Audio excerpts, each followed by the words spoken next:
আলহামদুলিল্লাহ,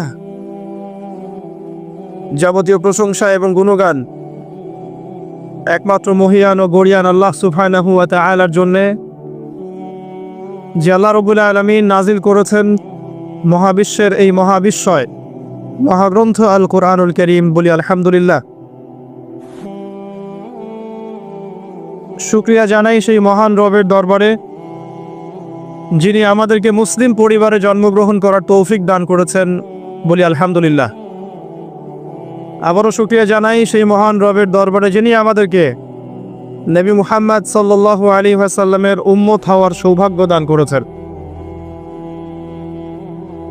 অগণিত অসংখ্য দরুদ এবং সালাত বর্ষিত হোক মহান আল্লাহ প্রেরিত সর্বশেষ নবী এবং চূড়ান্ত নবী, মানবতার মুক্তির দূত মুহাম্মদুর রাসূলুল্লাহ সাল্লাল্লাহু আলাইহি ওয়াসাল্লামের প্রতি আমরা সবাই অন্তরের অন্তঃস্থল থেকে একবার দরুদ পড়ি। আল্লাহুম্মা সাল্লি আলা মুহাম্মদ ওয়া আলা আলি মুহাম্মদ কামা সাল্লাইতা আলা ইব্রাহিম ওয়া আলা আলি ইব্রাহিম ইন্নাকা হামিদুম মাজিদ। আল্লাহুম্মা বারিক আলা মুহাম্মদ ওয়া আলা আলি মুহাম্মদ কামা বারাকতা আলা ইব্রাহিম ওয়া আলা আলি ইব্রাহিম ইন্নাকা হামিদুম মাজিদ। সম্মানিত উপস্থিতি, কেমন আছেন আপনারা?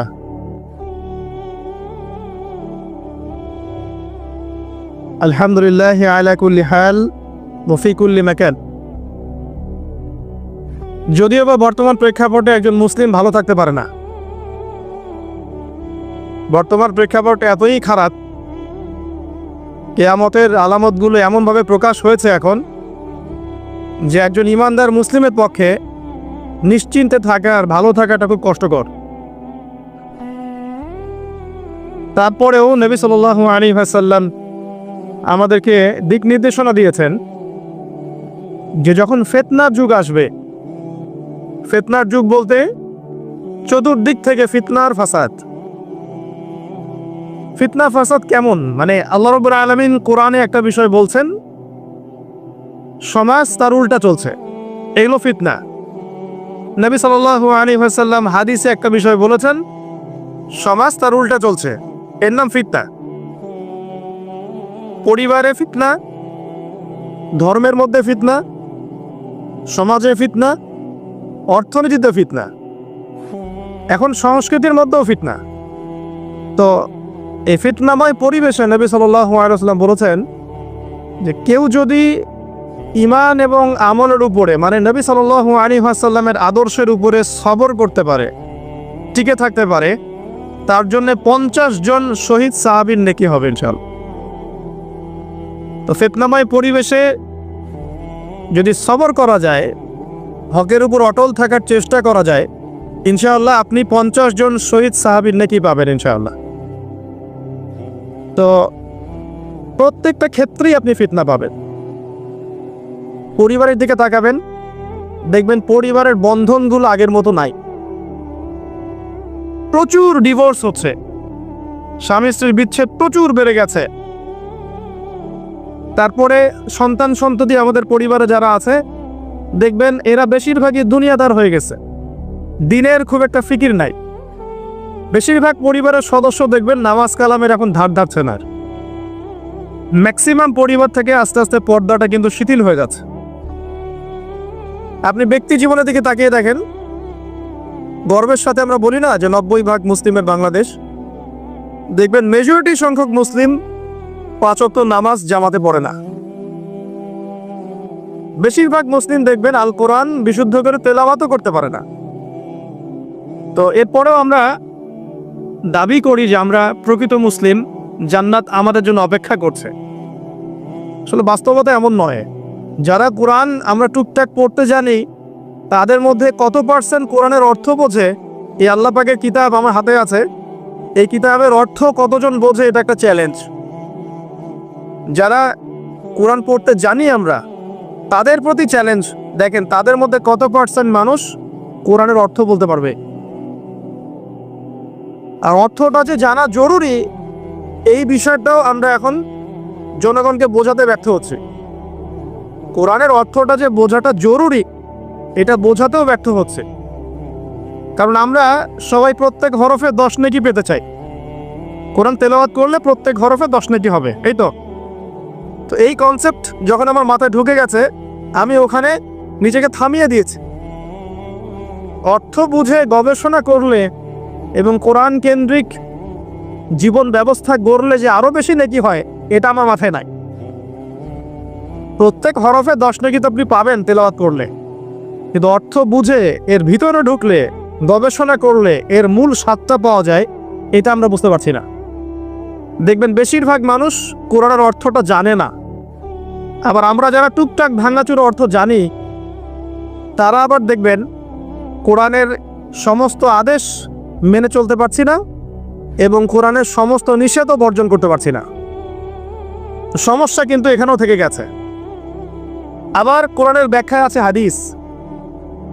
তো এই হাদিসকে কেন্দ্র করে কোনো বিভ্রান্তির সুযোগ ছিল না, কিন্তু এখানেও আমরা বিভিন্ন জাল এবং বানোয়াট হাদিসের উপর আমলও শুরু করেছি।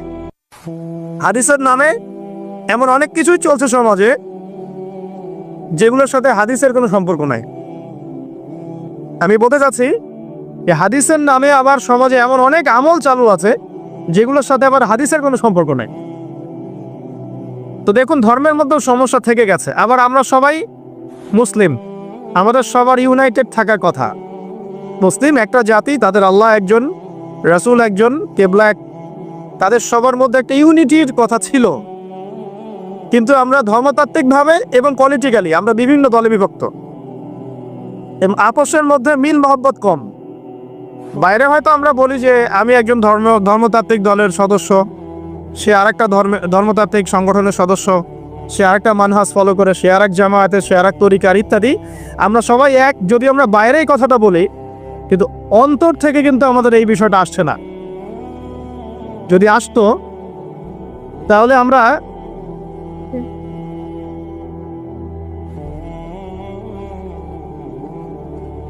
আমরা ভিতর থেকেই ঐক্যবদ্ধ হতে পারতাম, তাহলে উম্মার আজকে এই অবস্থা হতো না। তো দেখুন, ধর্মকেন্দ্রিক অনেক প্রবলেম থেকে গেছে এখনো। আবার আল্লাহ রাসূল সাল্লাল্লাহু আলাইহি ওয়াসাল্লাম হাদিসের মধ্যে এবং আল্লাহ পাক কোরআনের মধ্যে ধর্ম নিয়ে বাড়াবাড়ি করতে নিষেধ করেছে। ধর্ম নিয়ে বাড়াবাড়ি করো না, তোমরা নিজেদের ধর্ম পালন করো। তা আমরা নিজের ধর্ম যতটা না পালন করি, অন্যের ধর্মের দিকে আঙ্গুলটা তার চেয়ে বেশি তুলি। আমরা আগে নিজের রিলিজনটাকে ঠিক মতো পালন করি, দেখবেন সমাজ ঠিকই পরিবর্তন হয়ে গেছে ইনশাআল্লাহ। তো আমি একটা ধর্ম পালন করি বলে অন্য ধর্মের মানুষের প্রতি বিদ্বেষ পোষণ করতে হবে বা তাদের উপর ঘৃণার মনোভাব প্রকাশ করতে হবে, এটা আল্লাহ পাক শেখান নাই, তার রাসূল শেখান নাই। আল্লাহ এবং তার রাসূল কি শিখিয়েছেন? ইসলামের সত্য বিষয়টাকে আপনি সবার সামনে উপস্থাপন করবেন। যার ইচ্ছা হবে সে কবুল করবে, যার ইচ্ছা হবে সে অস্বীকার করবে। যার যার কবরে শেষে যাবে, যার যার হিসেব শেষে দিবে। চাপিয়ে দেওয়ার সিস্টেমটা ইসলামের মধ্যে নাই। এখন আসেন, পরিবারের আপনাকে ফেতনা কিছু বললাম। অর্থনীতির জীবনে যাবেন, ব্যবসা বাণিজ্যের মধ্যে যান, দেখেন বেশিরভাগ কালোবাজারি করছে, সিন্ডিকেট করছে, মজুদদার মাপে কম দিচ্ছে, জনগণকে ঠকাচ্ছে, করছে না? এগুলো পলিটিক্যাল ফিতনা, এগুলো ইকোনমিক্যাল ফিতনা। তারপর আপনি আরো দেখবেন ইকোনমিক সেক্টরে রিবা ভর্তি, সুদ রিবা মানে কি? সুদ, রিবা দিয়ে ভর্তি। ঘুষ ছাড়া কাজ হচ্ছে না, ঠিক আছে? অন্যের সম্পদ আত্মসাৎ না করলে আমাদের পেটের ভাত হজম হচ্ছে না। তো এই যে দুর্নীতি বলেন, ঘুষ বলেন, রিবা বা সুদ বলেন, হ্যাঁ, তারপরে কালো বাজারি বলেন, কালো টাকা সাদা করার টেন্ডেন্সি বলেন, পাচার বলেন, সবগুলো অর্থনৈতিক ফিতনা। এগুলো হচ্ছে কি? অর্থনৈতিক ফিতনা। আর বিশ্বের ফিতনা তো পরে, ওটা তো বলার অপেক্ষা রাখে না। মানে বিশ্বের সবচেয়ে বড় ফিতনা ছিল দ্বিতীয় বিশ্বযুদ্ধ। তার আগে একটা হয়েছে প্রথম বিশ্বযুদ্ধ, যেখানে প্রায় কয়েক কোটি মানুষ মারা গেছে। আর সেকেন্ড ওয়ার্ল্ড ওয়ারে আরও বেশি মানুষ মারা গেছে। তো এখন বিশ্বকে ঠেলে দেওয়া হচ্ছে একটা থার্ড ওয়ার্ল্ড ওয়ারের দিকে। মানে যে কোনো সময় একটা তৃতীয় বিশ্বযুদ্ধের আশঙ্কা করছেন এখনকার যারা মিলিটারি অ্যাফেয়ার্স নিয়ে পড়াশোনা করেন, ওয়ার্ল্ড অ্যাফেয়ার্স নিয়ে পড়াশোনা করেন, তারা এগুলো বলতে পারবেন ভালো। বিশ্বকে একটা খাদ্য মন্দার দিকে ঠেলে দেওয়া হচ্ছে। বিশ্বকে একটা দুর্ভিক্ষের দিকে ঠেলে দেওয়া হচ্ছে, এবং মহামারীর মধ্য দিয়ে অলরেডি কিন্তু আমাদের বিভিন্ন দেশের ইকোনমিক অবস্থা ভালো না। তার উপরে খাদ্য সংকট, তার উপরে যে বৈশ্বিক যুদ্ধগুলো, আমদানি রপ্তানি বন্ধ হয়ে যাচ্ছে, তেল গ্যাসের দাম বেড়ে যাচ্ছে, জনগণ হাহাকার করছে। এই পলিটিক্যাল গ্লোবাল অ্যাফেয়ার্সের ফিতনা এগুলা। তারপরে এই জন্যই প্রথমে আমি একটা কথা বললাম যে ফিতনাময় একটা পরিবেশে একজন মুমিন যার অন্তর্দৃষ্টি আছে, যে কোরআন এবং সুন্নাহ দিয়ে এই বিশ্বের এই রহস্যগুলো উদ্ঘাটন করতে পারে, সে ভালো থাকতে পারে না। তার মনটা সবসময় কিন্তু মানে ব্যাকুল থাকবে যে কিভাবে এইসব সমস্যা থেকে নিজে উত্তরণের পথ খুঁজতে পারি, আর আমার পরিবারকে বাঁচাতে পারি, আর আমার জনগণকে বাঁচাতে পারি। আর যদি আপনি আত্মকেন্দ্রিক হন, স্বার্থপর হন, তাহলে নিজের চটকায় তেল দিবেন, নিজে ভালো থাকলেই বাপের নাম। তো দেখুন, এই জামানার কথাই নবীজি বলছেন সাল্লাল্লাহু আলাইহি ওয়াসাল্লাম, তোমাদের সামনে এমন একটা যুগ আসছে, নবীজি বলছেন জামানা সাবরিন, কঠিন জামানা, যে জামানায় ঈমান নিয়ে চলাটা হবে হাতের মধ্যে আগুন নিয়ে চলার মতো। তো নবীজি বলছেন ওই সময়ে, সাহাবী জিজ্ঞাসা করছেন, ইয়া রাসূলুল্লাহ, আমি ওই সময়ে কি করব? ওই সময় আমি কি করব? আমাকে কি পরামর্শ দিচ্ছেন? নবী সাল্লাল্লাহু আলাইহি ওয়াসাল্লাম বলছেন, হে আমর ইবনে আস, তুমি ওই সময় বাড়িতে অবস্থান করো, বাসায় থাকো, বিনা প্রয়োজনে বাড়ির বাইরে এসো না। ওই সময় তুমি নিজের পাপের জন্য আল্লাহর কাছে ক্রন্দন করতে থাকো, বিনা প্রয়োজনে বাড়ির থেকে বের হয়েও না। আর মানুষের সাথে এত বেশি মেলামেশা করো না, নিজে তোমার আমল, তোমার গুনাহ নিয়ে ব্যস্ত থাকো, তোমার পাপের জন্য আল্লাহর কাছে কান্নাকাটি করো, ইনশাল্লাহ তুমি নাজাত পেয়ে যাবে। এটা একটা অপশন, মানে ফিতনাময় পরিবেশে আপনি কিভাবে বাঁচবেন, এটা একটা অপশন। আরেকটা হাদিসে গিয়ে নবী সাল্লাল্লাহু আলাইহি ওয়াসাল্লাম বলছেন যে যখন এমন ফিতনাময় পরিবেশ আসবে, তখন যদি তোমরা এই আমর বিল মারুফ নাহি আনিল মুনকার, সৎ কাজের আদেশ, অসৎ কাজের নিষেধ, আমার সুন্নতের উপর অটল থাকতে পারো, তাহলে তোমরা 50 জন শহীদের নেকি পাবে। সাহাবায়ে কেরাম বলছেন, ইয়া রাসূলুল্লাহ, আমিনহুম আও মিন্না, তাদের মধ্যে 50 জন নাকি আমাদের মধ্যে 50 জন শহীদ? নবী করিম সাল্লাল্লাহু আলাইহি ওয়াসাল্লাম বলছেন, বাল মিনকুম, বরং তোমাদের মধ্যে 50 জন শহীদ। এটা অপশন নাম্বার 2।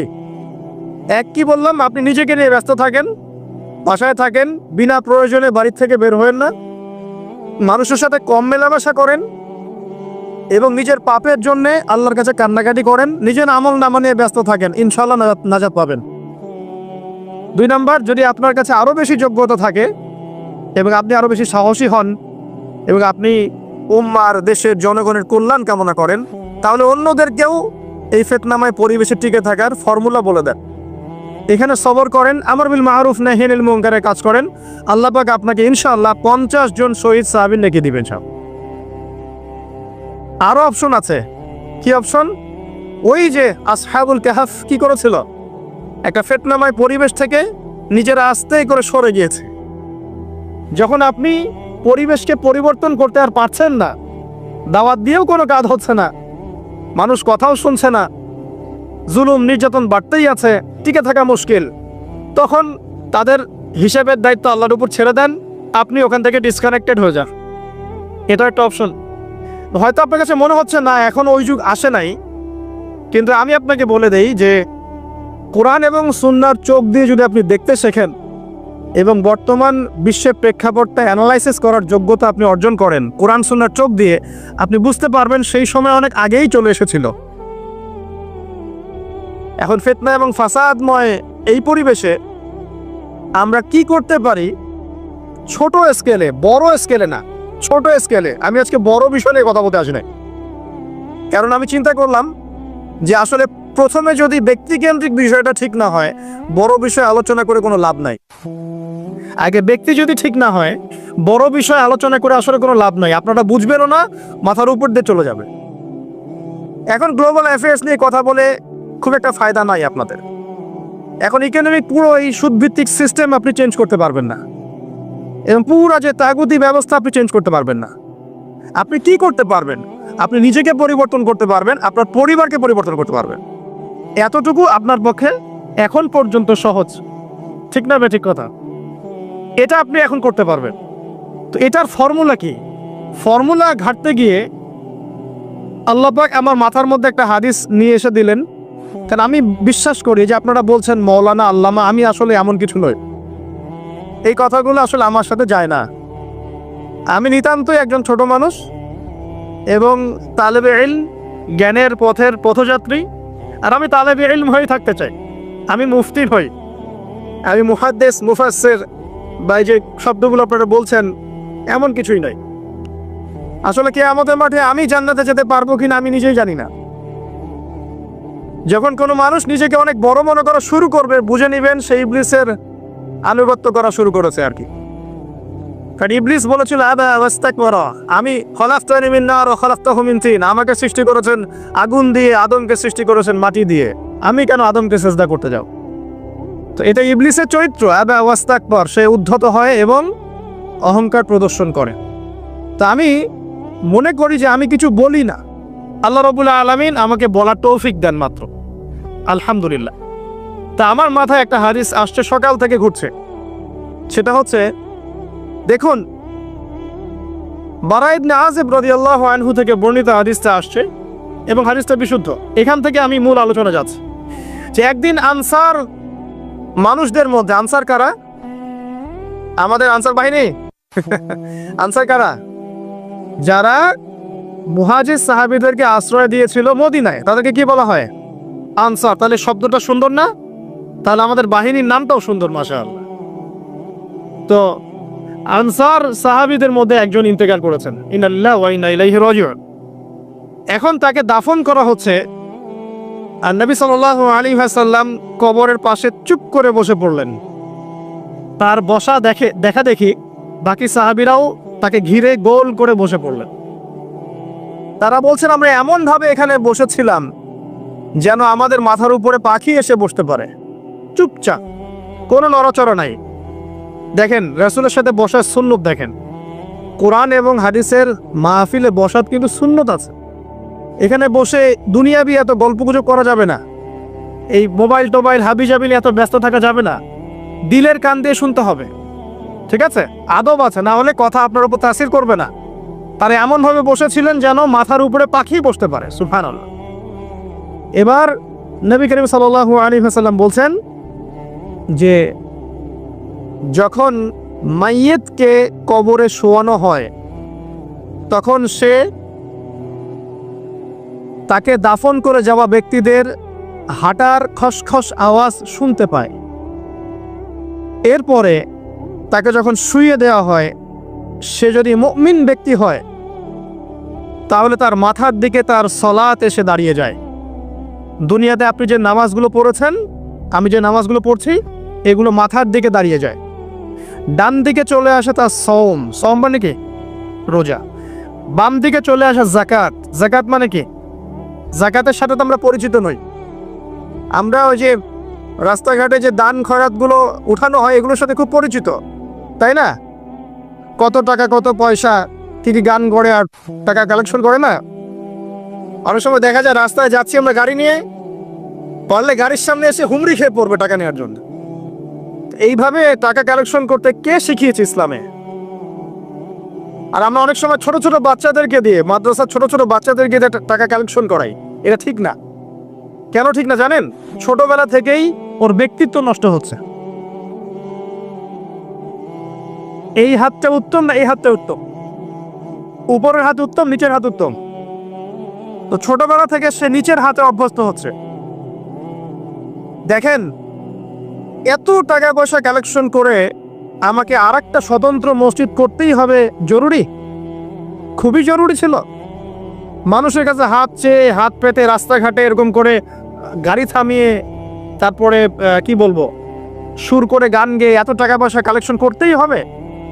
মসজিদটা আমাকে টাইলস ফিটিং করতেই হবে? এসি মসজিদ করতেই হবে?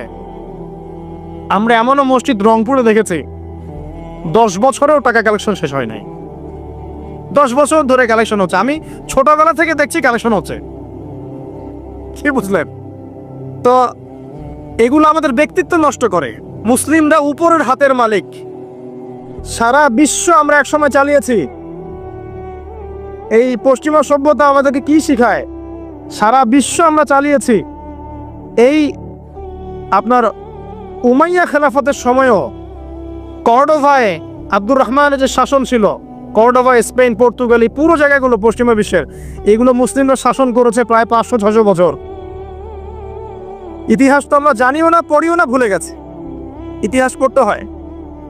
হিস্ট্রি ঘাটলে দেখবেন রাসূল সাল্লাল্লাহু আলাইহি ওয়াসাল্লামের 23 বছরের নববী যুগ, স্বর্ণযুগ, তারপর আবু বকর সিদ্দিকের খেলাফত, তারপর উমর ইবনুল খাত্তাবের খেলাফত। আবু বকর সিদ্দিকের 2 বছর বা 2.5 বছর, উমর রাদিয়াল্লাহু আনহুর প্রায় 10 বছর, তারপর উসমান রাদিয়াল্লাহু আনহুর 12 বছর, আলী রাদিয়াল্লাহু আনহুর প্রায় 2-2.5 বছর, তারপরে হাসান রাদিয়াল্লাহু আনহু 6 মাস। এরপরে উমাইয়া খেলাফত শুরু হলো মুয়াবিয়া রাদিয়াল্লাহু আনহু হাতে, প্রায় 20 বছর। উমাইয়ারা শাসন করেছে প্রায় 90 থেকে 100 বছর। তারপর জাব নদীর যুদ্ধে উমাইয়া আব্বাসীয়রা একে অপরের সাথে যুদ্ধ করেছে, করে উমাইয়ারা পরাজিত হয়ে আব্বাসীয়রা ক্ষমতায় গিয়েছে। ক্ষমতায় গিয়ে তারা প্রায় শাসন করেছে প্রায় 550 বছর। এদিকে উমাইয়াদের মধ্যে যারা পরাজিত হয়েছে ওরা চলে গিয়ে কর্ডোভা, আন্দালুসিয়া, ওইদিকে খেলাফত কায়েম করেছে। তারপরে আবার এদিকে ফাতেমি খেলাফত ছিল, উসমানীয় খেলাফত ছিল, তারপরে মিশরে তুরুনি একটা রাজবংশ ছিল, আমাদের সাবকন্টিনেন্টে মোগলরা ছিল, সারা বিশ্বে আমরাই ছিলাম। ইতিহাস তো ভুলে গেছে। তা আমরা সবসময় উপরের হাত ছিলাম, উপরের হাত আমরা দিতাম, মানুষ নিত। আর এখন কি হয়েছে? আমরা এখানে, আমরা চাই, মানুষ দেয়। আর ওরা কি আর এমনি দেয়? ওরা চড়া সুদ দিবে না? ওয়ার্ল্ড ব্যাংকে যান লোন নিতে, চড়া সুদ। মানে এই সুদ শোধ করতে গিয়ে বিভিন্ন দেশ শ্রীলঙ্কা হয়ে যাচ্ছে। সুদ তো শোধ করতে হবে, এমনি তো আপনাকে আর এগুলো দিবে না। তো এই সুদটা শোধ করতে গিয়ে আমাদের জিনিসপত্রের দাম বেড়ে যাবে, তারপরে দেখবেন জনগণের উপর কর বেড়ে যাবে, অনেক প্রবলেম। আর এই প্রবলেমগুলো ফেস করতে হবে কি কারণে? রিবা বা সুদের কারণে। তো এই যে বলছি, দেখেন ছোটবেলা থেকেই যে আমরা নিচের হাতে অভ্যস্ত হচ্ছি, এটা ত্যাগ করতে হবে। ব্যক্তিত্বের পরিচয় দেন। এত টাকা পয়সা চেয়ে প্রতিষ্ঠান করার দরকার নাই। আমার জমি আছে 1 বিঘা, আমি প্রতিষ্ঠান করবো ইনশাআল্লাহ। আপনার 2 বিঘা আপনি করেন, যার সামর্থ্য আছে সে করবে, সামর্থ্য নেই করার দরকার নেই। আর একটা মসজিদ যদি কবুল হয়, একটা মসজিদ একটা জেলার জন্য যথেষ্ট। একটা মসজিদ নববী থেকে নবী সাল্লাল্লাহু আলাইহি ওয়াসাল্লাম সারা দুনিয়া শাসন করেছে। আর আমাদের তেমন কোটি কোটি মসজিদ বাংলাদেশে। এই যুগের কথাও নবীজি বলেছেন, যে যুগে মসজিদগুলো চাকচিক্যময় হবে, মসজিদগুলো কি হবে? চাকচিক্যময় হবে, হেদায়েত উঠে যাবে, এবং মসজিদের মধ্যে সরগোল, হট্টগোল বেড়ে যাবে। দেখেন না মসজিদে হট্টগোল বেড়ে গেছে না? এটা সেই যুগ। তো যেটা বলছিলাম প্রিয় ভাইরা, যে নিচের হাতে অভ্যস্ত না, উপরের হাতে অভ্যস্ত হতে হবে। এই কারণে এই যে একটা হাদিসের কথা শুরু করলাম, যে আনসার সাহাবী কারা ছিল? যারা মুহাজির সাহাবীদেরকে আশ্রয় দিয়েছে। এখন এই সাহাবীদের মধ্যে একজন ইন্তেকার করেছে, তার লাশ যখন রাখা হচ্ছে তখন নবীজি বলছেন, মাথার দিকে মাইয়েতের আসে কি? সলাত। সলাত মানে কি? নামাজ। 5 ওয়াক্ত নামাজ আজকে থেকে ছাড়বেন? ওয়াদা করেন আজকে থেকে 5 ওয়াক্ত নামাজ ছাড়বো না ইনশাআল্লাহ। একটা হাদিস খালি বলি, মান তারাকা সালাতান মুতাআম্মিদান ফাকাদ কাফারা, মান তারাকা সালাতান মুতাআম্মিদান ফাকাদ কাফারা। আবার শোনেন, قال رسول الله صلى الله عليه وسلم من ترك صلاة متعمدا فقد كفر। মুয়াজ বিন জাবাল রাদিয়াল্লাহু আনহু কে নবীজি বলেছেন, মান তারাকা সালাতা মুতাআম্মিদান ফাকাদ বারিয়াত মিন জিম্মাতিল্লাহ। যে ব্যক্তি নিজের উপর ফরজ নামাজ ছেড়ে দিল, সে কুফরি করলো। মুয়াজ বিন জাবালকে নবী সাল্লাল্লাহু আলাইহি ওয়াসাল্লাম বলছেন, যে ব্যক্তি ফরজ নামাজ ইচ্ছা করে ছেড়ে দিল, সে ব্যক্তি আল্লাহর জিম্মা থেকে মুক্ত হয়ে গেল। নামাজ ছাড়বেন প্রিয় ভাই, 5 ওয়াক্ত নামাজ জামাতের সাথে ইনশাআল্লাহ। আল্লাহ আমাকে তৌফিক দেখ, আপনাদের সবাইকে তৌফিক দান করুন, আমিন। জামাত যদি না পান, একা পড়ে নেবেন, ঠিক আছে? যদি ঘুমিয়ে থাকেন, ঘুম থেকে উঠে পড়বেন। ভুলে গেছেন, যখন মনে হবে তখন পড়বেন। ওযু করার পানি নাই, কি করবেন? তায়াম্মুম করবেন। তায়াম্মুমেরও কিছু নাই, আপনার কোনো কাপড়ই নাই, সতর ঢাকার কোনো কাপড়ই নাই, কি করবেন? বসে বসে নামাজ পড়ুন, ওই অবস্থাতেই। এটা কোনো মাফ নাই।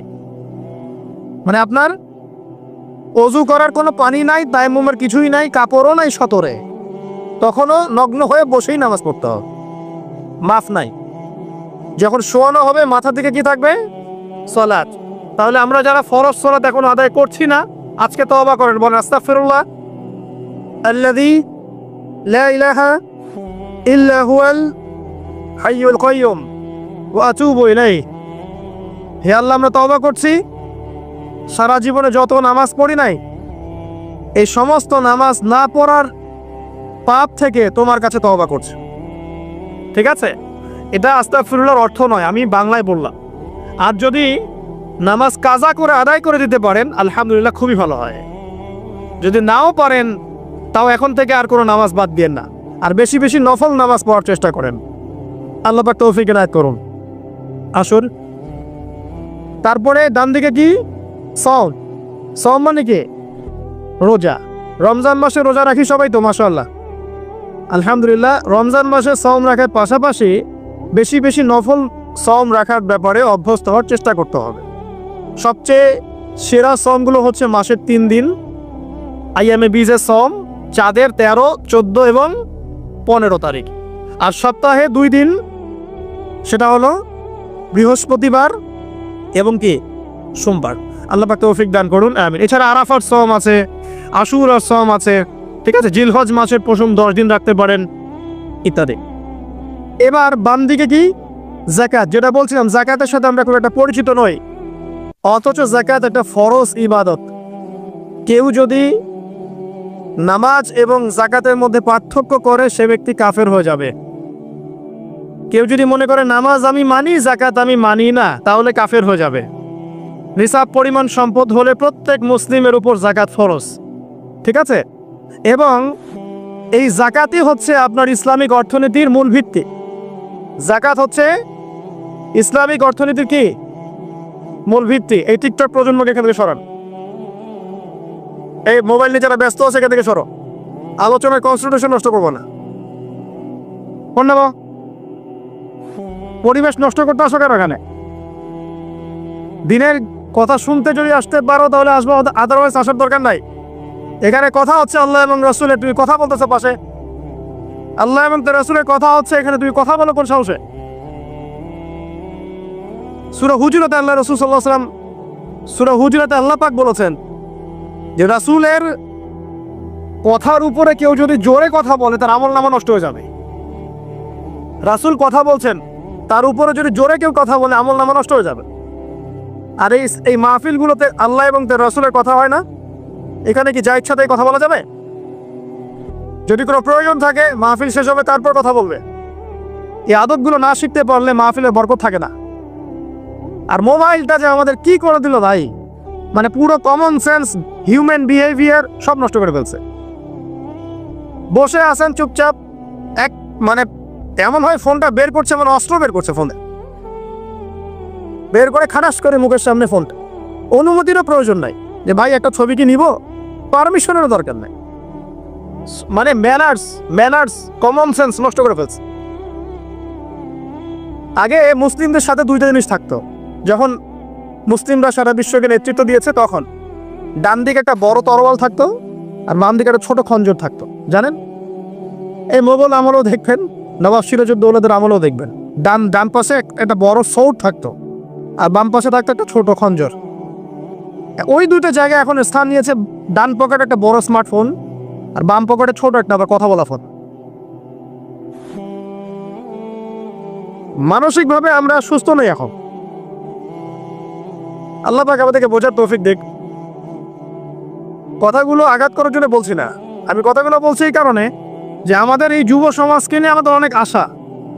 যুবকরা ইসলাম শিখবে, ইলম শিখবে, আমল করবে, ইনশাআল্লাহ আগামী দিনে এই জাতিকে নেতৃত্ব দিবে। তো এই সময় থেকে যদি ওদেরকে ট্রেন্ড আপ করা না যায়, তাদের ম্যানার্স, বিহেভিয়ার, হিউম্যান বিহেভিয়ারগুলো ডেভেলপ করা না যায়, তাহলে আগামী দিনে কি এরা জাতিকে নেতৃত্ব দিতে পারবে? তো যে কথা বলছিলাম প্রিয় ভাইরা, দেখুন যাকাত ইসলামিক অর্থনীতির মূল ভিত্তি। কিভাবে জানেন? ব্যবসা এবং যাকাত এটা কি করে? এটা একটা মার্কেটের মধ্যে সম্পদ ঘুরতে থাকে। আমি বুঝাচ্ছি আপনাকে। মনে করেন আপনি ব্যবসা করছেন এবং যাকাত দিচ্ছেন। যাকাত কারা দিবে? যারা যাকাতের নিসাব পরিমাণ সম্পত্তি রাখে, মানে কিছুটা ধনী তারা, তো তারা ব্যবসা করছে মাশাআল্লাহ।